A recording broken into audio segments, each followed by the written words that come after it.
C'est ici, à Castelnau-le-Lez, à quelques kilomètres de Montpellier, qu'est implantée la clinique des Jardins de Sofia, spécialisée dans la prise en charge des patients souffrant de pathologies neurodégénératives.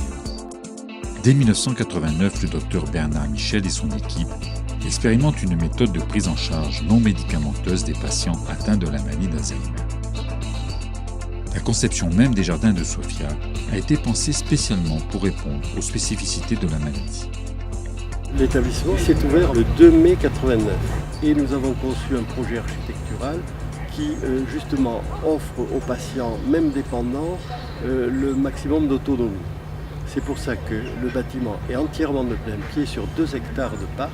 Il n'y a pas une marche, pas un ascenseur, aucun obstacle. À l'extérieur, nous avons veillé à ce qu'il y ait toujours un angle, c'est-à-dire que entre les caméras et la surveillance du personnel, le patient est en liberté tout en étant en sécurité. Le parc, c'est déjà une stimulation tout à fait extraordinaire.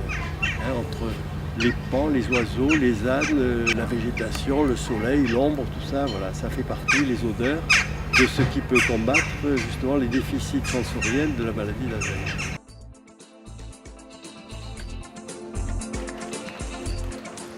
La maladie d'Alzheimer touche 850 000 personnes en France. Chaque année, 220 000 nouveaux cas sont diagnostiqués. Aucun traitement curatif ou capable de ralentir la maladie n'existe à ce jour.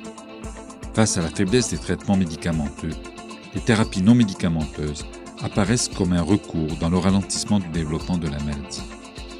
Les thérapies non médicamenteuses s'appuient sur la stimulation cognitive, appelée aussi remédiation cognitive. Nous avons mis au point ces thérapies non médicamenteuses qui sont multidomaines, à base en somme de stimulation cognitive, de rééducation cognitive, c'est-à-dire on identifie un déficit et après on essaie de le rééduquer ou de le compenser.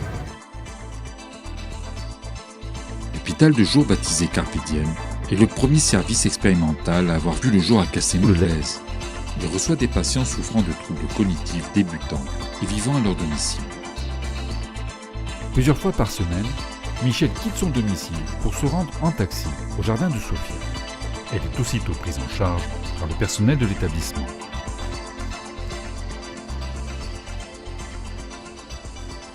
Venez, je vais vous amener à votre prise en charge individuelle. Nous allons continuer l'exercice qu'on avait démarré la dernière fois.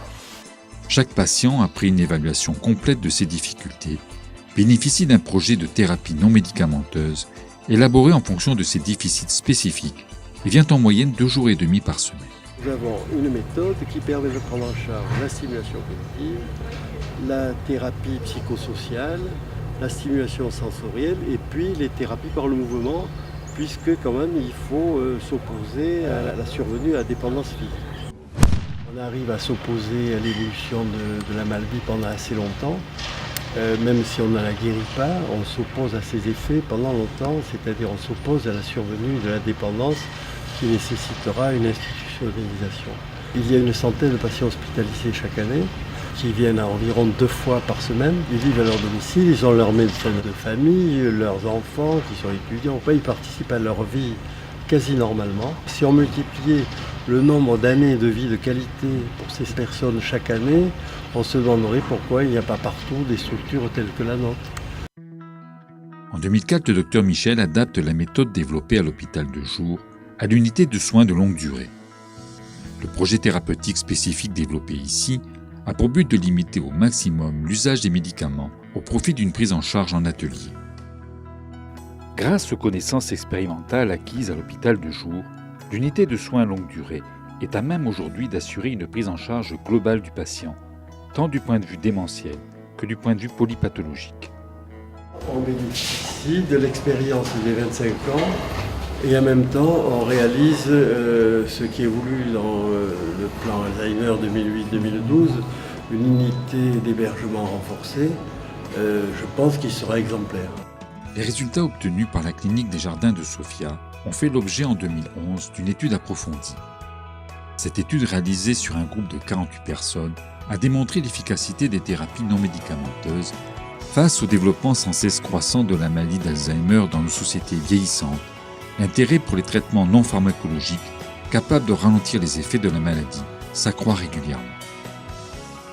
La clinique des Jardins de Sofia poursuit ainsi d'année en année son effort d'innovation en améliorant ses infrastructures et l'efficacité de ses traitements. Dans une démarche hors du commun, le Dr Bernard Michel crée en 2005 le cycle Émotions et Mémoire, soutenu par l'association Elébor. Le but est de développer les capacités de mémorisation par la participation des patients à des aventures exceptionnelles qui génèrent de profondes émotions. Des personnalités du monde culturel, sportif et politique s'engagent auprès des patients et vivent avec eux des actions inoubliables. Parmi ces actions, on retient la sortie en mer des patients et soignants avec à la barre le navigateur Bernard Gallet, mais aussi les cours de Cannes Défense avec le professeur Jacques Levinet, maître international en arts martiaux. Et enfin, depuis 2013, l'implication de l'immense acteur Michel Galabru au travers de représentations exceptionnelles pour les patients dans le théâtre de verdure de la clinique. La multiplicité de ces événements marque durablement tous les esprits.